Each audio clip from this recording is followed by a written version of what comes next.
All right, you helped me when I was really low, and I wanted to thank you for that. At some point, you got to pull up on the compliments here and get to the question. He said, I want to be a doctor, and yes, you may think, oh, the stereotypical Indian, but that's my passion, man. Dude, you guys are so smart that the offensive stereotype is like, what, you think I'm going to be a doctor? That's like that's not a bad stereotype, is it? I think the bad stereotype is if I thought you were going to be a snake charmer, you know, or beating an elephant that didn't want to work for you. Yeah, I think that would be a stereotype. I mean, to say you're going to be a doctor, that's like a positive thing, right? Anyways, can you give some encouraging advice on ladies? As I know you know a lot of them. I really don't.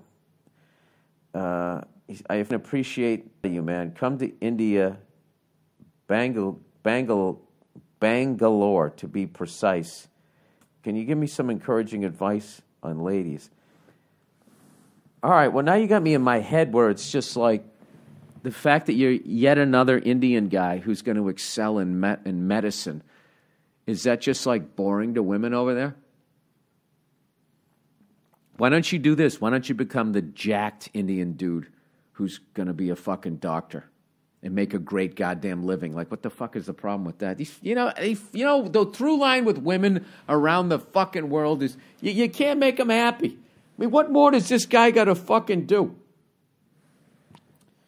I don't know. I guess what you have to do, from what you're suggesting, is that you're yet another Indian guy who's going to be a doctor, right? So what is exciting about that? So I imagine these Indian women are just rolling their eyes. Like, oh, God. And then it's like, what do you have to be? You got to be like a neurosurgeon to get them excited? You know? Are you guys so smart over there that literally like being like a proctologist, they look at you like you're fucking, cleaning out dumpsters?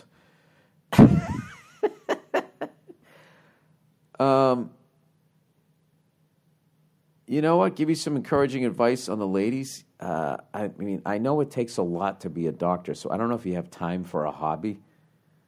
But, yeah, I don't know.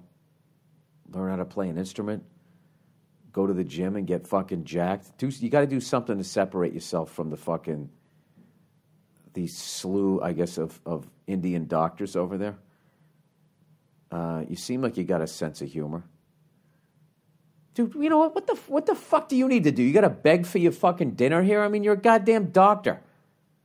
What woman wouldn't want to fucking... That's not enough over there? I don't know. So, I don't know what the fuck's going on over there. If you're a doctor, you got to be at least a second-round draft picked over there, huh? I don't know. I was only there for a day and a half, I spent half of one of my days trying to fucking get a goddamn piece of paper to tell me that I can leave. I still remember that fucking guy at the airport. Thank God I got there late. It was a fucking red-eye flight and there was like nobody there. I'm like, look, I got the piece of paper. I'm fucking going, basically is what I said. And the guy's sitting there doing the bobblehead thing. And he finally gave me the thing back and he fucking stamped it. No, I had cleared that. It was weird. He wasn't like customs. It was just some fucking guy behind a podium. It was so unnerving. When I think about it, I still get nervous. I'm going to ask my agent because I would love to go back over there again. Because like I said, I really enjoyed, I don't know. It was like, India's like it's a fucking special place, man. I don't know what it is. I mean, it's an environmental disaster. There's just too many, fucking people. But other than that, if you're going to have 1 billion people in the country, it's just amazing how fucking cool they were, and they were that jammed in with each other. Because if it was like that in America, we'd fucking kill each other.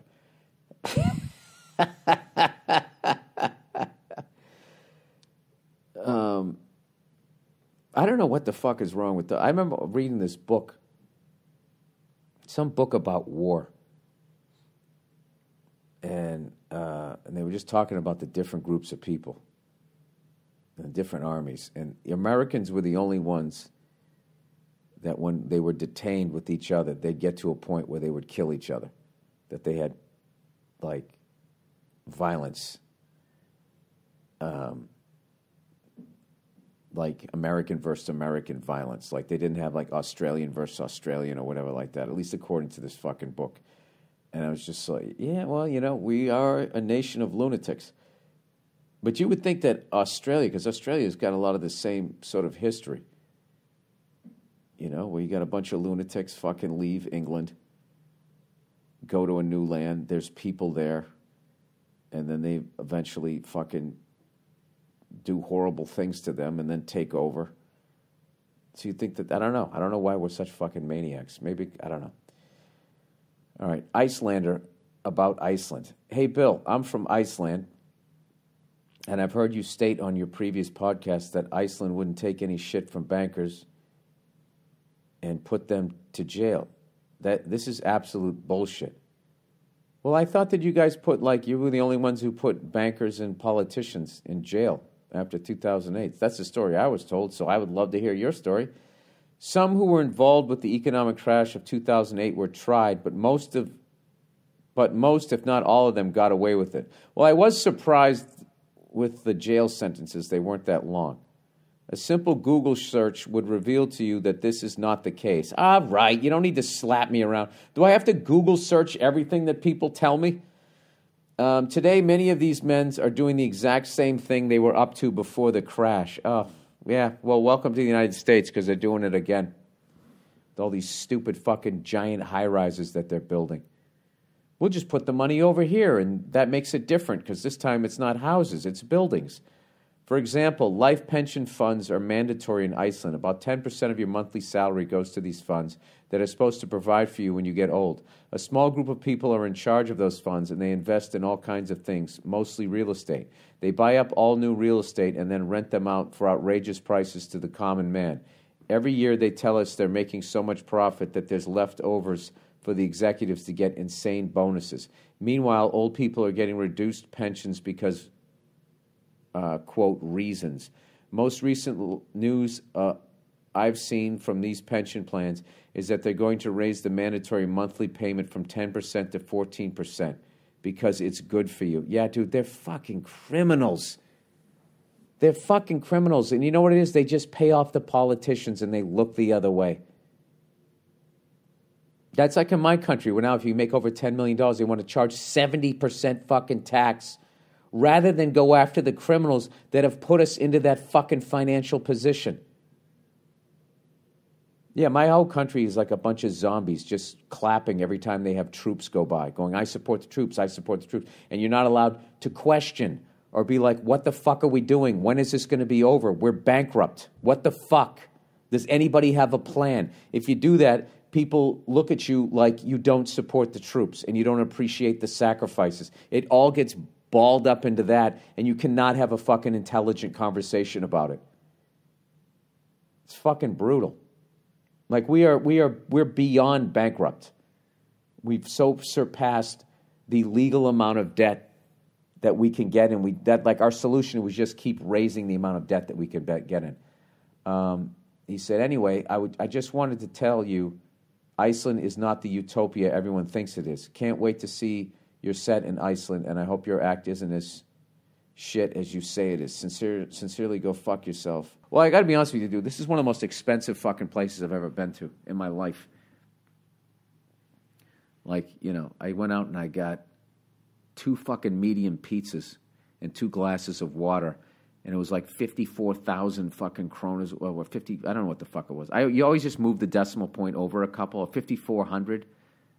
So it was basically $54 for 2 goddamn pizzas. Mediums, not even larges. I was just like, this is like fucking annoyingly expensive over here.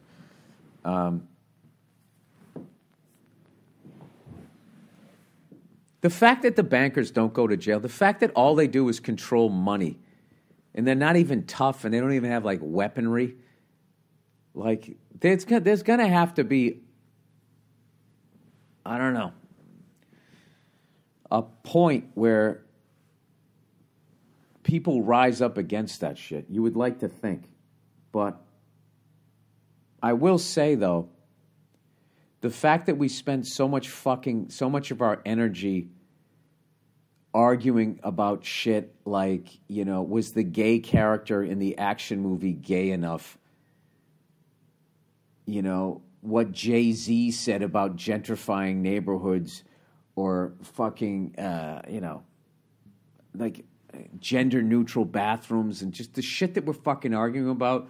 I'm not saying that there's not points to be made, there's not improvements that need to be made in those areas, but like, as far as like a priority, it's like your house is on fire and you're talking about how you need to buy a new toaster. Or we really need to fucking mop the kitchen floor or something. It's like, it's the priority system, which I actually think is no different than the bankers. The same way the bankers are being fucking selfish and taking all the goddamn money and giving themselves like just obscene fucking bonuses. I feel like regular everyday people are the same way, where all they give a fuck is about problems that affect them rather than the big problems that affect all of us. It should be all about fucking, getting bankers under control and global warming. Those are the two biggest fucking things that should be on the table right now. Not fucking telling 20-something-year-old white women that they're brave because they sent out a tweet.